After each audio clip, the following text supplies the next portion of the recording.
Méditation de la communauté des disciples du Christ vivant en ce jeudi de la 19e semaine du temps ordinaire, année liturgique A. Évangile de Jésus-Christ selon saint Matthieu, au chapitre 18, verset 21, au chapitre 19, verset 1. En ce temps-là, Pierre s'approcha de Jésus pour lui demander « Seigneur, lorsque mon frère commettra des fautes contre moi, combien de fois dois-je lui pardonner? Jusqu'à 7 fois ?» Jésus lui répondit « Je ne te dis pas jusqu'à 7 fois, mais jusqu'à 70 fois 7 fois. » Ainsi, le royaume des cieux est comparable à un roi qui voulut régler ses comptes avec ses serviteurs. Il commençait quand on lui amena quelqu'un qui lui devait 10 000 talents, c'est-à-dire 60 millions de pièces d'argent. Comme cet homme n'avait pas de quoi rembourser, le maître ordonna de le vendre, avec sa femme, ses enfants et tous ses biens, en remboursement de sa dette. Alors, tombant à ses pieds, le serviteur demeurait prosterné et disait « Prends patience envers moi, et je te rembourserai tout. » Saisi de compassion, le maître de ce serviteur le laissa partir et lui remit sa dette. Mais en sortant, ce serviteur trouva un de ses compagnons qui lui devait 100 pièces d'argent. Il se jeta sur lui pour l'étrangler en disant « Rembourse ta dette !» Alors, tombant à ses pieds, son compagnon le suppliait « Prends patience envers moi et je te rembourserai. » Mais l'autre refusa et le fit jeter en prison, jusqu'à ce qu'il ait remboursé ce qu'il devait. Ses compagnons, voyant cela, furent profondément attristés et allèrent raconter à leur maître tout ce qui s'était passé. Alors celui-ci le fit appeler et lui dit « Serviteur mauvais, je t'avais remis toute cette dette parce que tu m'avais supplié. Ne devais-tu pas, à ton tour, avoir pitié de ton compagnon, comme moi-même j'avais eu pitié de toi ?» Dans sa colère, le maître le livra au bourreau jusqu'à ce qu'il lui rembourse tout ce qu'il devait. C'est ainsi que mon Père du ciel vous traitera si chacun de vous ne pardonne pas à son frère du fond de son cœur. » Lorsque Jésus eut terminé ce discours, il s'éloigna de la Galilée et se rendit dans le territoire de la Judée, au-delà du Jourdain. Acclamons la parole de Dieu.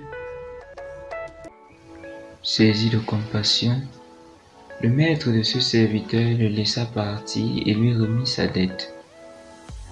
Bien-aimé dans le Seigneur, un jour nouveau se lève, un jour reçu de Dieu. Disons-lui merci pour ce don qui nous paraît souvent comme naturel et ordinaire et qui pourtant reste un don dans tout son sens. En cette nouvelle journée, le Seigneur nous invite à être miséricordieux comme lui, notre Père, est miséricordieux. Dieu, le Seigneur, est toujours prêt à nous pardonner, quel qu'en soit le péché que nous avons commis. Il est ce Père qui souffre de notre éloignement plus que nous-mêmes. C'est lui qui, chaque matin, se tient à son balcon pour voir si nous avons entendu son appel d'amour et si nous revenons de notre égarement.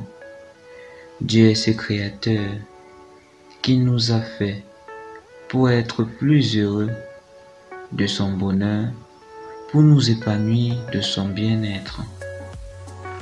Il veut plus être le miséricordieux qui efface tous nos péchés sans les compter que ce juge qui juge avec justice. C'est pourquoi Saint Jacques n'a pas manqué de souligner que la miséricorde de Dieu triomphe de sa justice. Tout le travail que nous devons produire pour bénéficier de cet amour à profusion, c'est de crier vers lui, c'est de faire un petit pas pour qu'il vienne lui-même nous sortir de la fosse dans laquelle nous nous trouvons. Apprenons une fois de plus à crier vers le Seigneur. Son cœur tendre et aimant ne pourra pas résister aux malheureux cris de nos cœurs blessés et de nos esprits humiliés. Comme ce roi compatissant, il nous remettra toutes nos dettes. En revanche, Ce que nous avons reçu gratuitement, nous avons le devoir de le donner gratuitement. À l'exemple du Père Céleste, nous devons rechercher la perfection. Si nous recevons gratuitement le pardon de Dieu, nous devons aussi le donner gratuitement aux autres. Il est donc injuste et même quelque peu cruel de refuser le pardon à une personne qui nous la demande. Nous n'avons pas le droit de garder rancune, même si nous sommes blessés. Dans le cas contraire, il serait injuste et menteur de réciter la prière du Notre Père. Puisqu'en la récitant, nous demandons à Dieu de nous pardonner de la même manière que nous pardonnons aux autres. Aussi, Saint Jacques nous dit de nouveau que le jugement de Dieu est sans miséricorde pour celui qui ne fait pas miséricorde. Ainsi, nous comprenons qu'il est important de faire miséricorde parce que c'est bien en soi, mais aussi pour notre propre salut. Prions. Seigneur, source de tout bien, donne-nous davantage d'aptitude pour bénéficier de tes bienfaits et bénédictions. Intercession. Prions pour tous ceux qui ont de la peine à pardonner, afin que le Seigneur les conduise lui-même vers ce chemin de libération. Notre-Dame de cette douleur, intercède pour nous. Exercice du jour. Récitez avec plus de confiance et de sincérité le Notre Père. Amen.